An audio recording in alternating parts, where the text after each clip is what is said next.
The greatest struggle that you will have in your life is for the salvation of your soul and the souls of loved ones. That's our most powerful battle. We're going to be involved with different battles throughout our lives, but that's the most important. And like all battles, it has to be fought with the right tools. A lot of people will say that because of Jesus' death and resurrection, there is no battle and pretty much everyone is saved. But that's not church teaching. In fact, one of the greatest doctors of the church, St. Teresa of Avila, gives a beautiful picture of our journey. She talks about our journey is like a road, and at the end of the road is the greatest of all treasures. And she says, what a stupid idea it is that we are walking down a road with the greatest of all treasures, and that road wouldn't be filled with thieves, marauders, with obstacles and dangers. And so we can see that that is the road to salvation.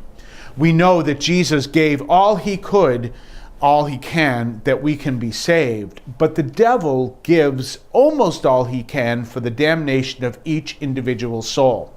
St. Peter, as we know, says for us to be sober and alert, for the devil is prowling the world looking for the ruin of souls. He's looking for souls to devour. St. Teresa of Avila reminds us that you can draw the Lord into your heart by a thread through humility. And that is our battle for holiness of life, and we find holiness of life by humility.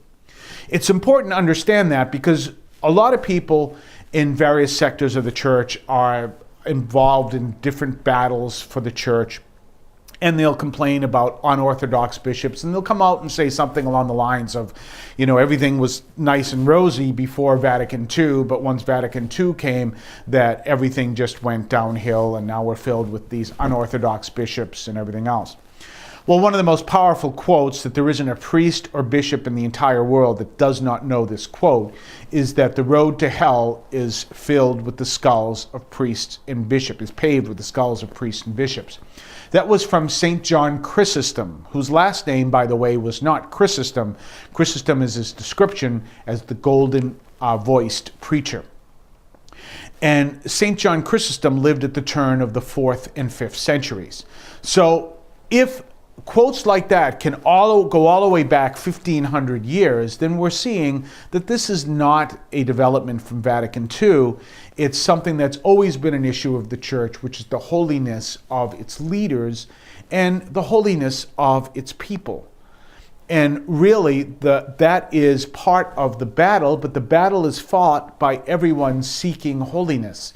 And it is the holy person who has the greatest of all authority. There's an interesting story that I learned from a priest who studied in Rome, and obviously he'd celebrate Mass in Rome. And he said there was a woman that you never wanted to see in your Mass, because if you were celebrating Mass, not your Mass, but you know what I mean, he's celebrating Mass. If he was in the Mass, she would appear in church when you were celebrating Mass. And if your homily was not to her standards, she would let you know it right then and there in front of all the people. Well, who was this woman? Mother Teresa. Her holiness gave her an authority that people could not question. And that's the reality of why holiness is the most powerful tool. Your holiness gives you an authority. Now be careful, because if you pridefully walk around as calling yourself holy, then you're not holy. That's an oxymoron. One of the most known heretics throughout the church was a man by the name of Arius. He lived prior to St. John Chrysostom. And Arius was this man who spread the heresy that Jesus was created. And therefore, he was not part of a Trinity. He was not God from God, light from light. As a matter of fact, that's one of the reasons why that passage is in the Nicene Creed, because of Arius. Arius was this critic that many people spoke out against. He was this heretic that many people spoke out against. But his ultimate defeat came from the prayers of a holy bishop. And that's what you need to understand. Prayer and fasting are what Jesus describes as the way to bring a fight against evil. And so you can be involved in standing up for the church, but you have to do it correctly. Because if you use the wrong tools, then the devil will use those to defeat you. And the most important tools you need are tools of prayer and seeking holiness and fasting and all the tools that the Lord gives us. I will tell you right now, probably one of the most important things you need to know is that, yes, in the United States, we don't have to, throughout the entire year, not eat meat we don't have to eat fish on Friday or not eat meat on Friday, only during Lent. But there's nothing says that you can't spend every Friday making sure you don't eat meat. It's a form of devotion and prayer, and part of that prayer and fasting. It is important that we engage in prayer and holy hours on a regular basis. In fact, we know that Cardinal Raymond Burke has called for an organized campaign of holy hours, especially for men in every parish. And so we know these are the ways to holiness. And so you've got to be careful. We know that Leo XIII spoke about fighting for the church, but what was the tool he said to use for fighting for the church? The rosary. That was the tool he called us to use. Now, there are other things. We can use our talents to bring the message of the church, and we can use our talents well. But please understand that your holiness is the authority that God wants us all to have, that we can lead others to the faith.